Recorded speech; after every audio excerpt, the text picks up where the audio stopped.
Alors bonjour, bienvenue au canal de Miacide Comics. Aujourd'hui au menu le Cobra Stun. Et oui, le légendaire Cobra Stun qui est un jouet fantôme du passé là, que je pouvais pas passer à côté.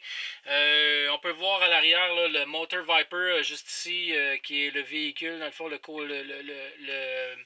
conducteur du véhicule qui est inclus avec le stun d'origine. On a aussi Monsieur Dr. Mindbender qui fait partie de l'équipe et un Matamor là, qui est assis à gauche aux commandes du véhicule finalement. Le Cobra Stun, c'est un jouet qui est quand même très intéressant, même aujourd'hui, pour quelques petites raisons. Fonctionnalité intéressante, qui est un jouet aussi très très robuste. C'est un jouet qui n'a pas beaucoup de petites pièces là, qui sont faciles à perdre. Les canons sont quand même gros. Les drapeaux aussi, ça ne s'enlève pas facilement. Donc c'est un jouet qui était fait quand même assez résistant, qui pouvait passer entre les mains de plusieurs petits garçons là, sans faire patate finalement. Moi, les points que je vous donne qui sont bons, la résistance du jouet, le côté esthétique, bof, on repasse. J'ai déjà vu mieux. Côté jeu, on peut surprenamment poster 11 figurines sur le stun, ce qui en fait une arme d'assaut vraiment intéressante là, pour envahir des petites bases ou quoi que ce soit.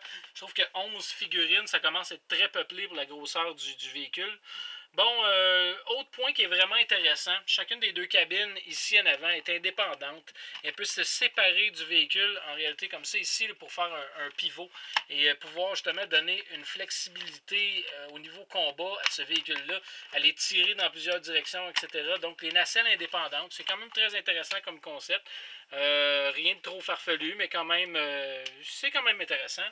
Un point que j'aime un petit peu moins là-dessus, écoutez, les deux doubles tourelles de canon là, à l'avant, c'est intéressant, mais le petit côté aileron que les figurines subissent en même temps que le canon, écoutez, l'idée est bonne, le résultat, ça c'est autre chose. Écoutez, vous voyez, comme Dr. Mindbender, il y a un petit peu de difficulté, là.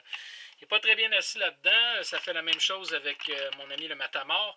Écoutez, c'est un petit défaut. Ça peut être intéressant, ça peut être pas intéressant. Bof, de toute façon, je suis pas certain que les gens, à la valeur que ce jouet-là a actuellement, vont le donner à leurs enfants. Donc, rien ne sert de vous expliquer si c'est bon pour un petit garçon ou pas. Je pense pas que personne va prendre la version originale vintage, donner ça à son petit garçon pour jouer avec. Mais bon, je pense que ça serait quand même assez résistant.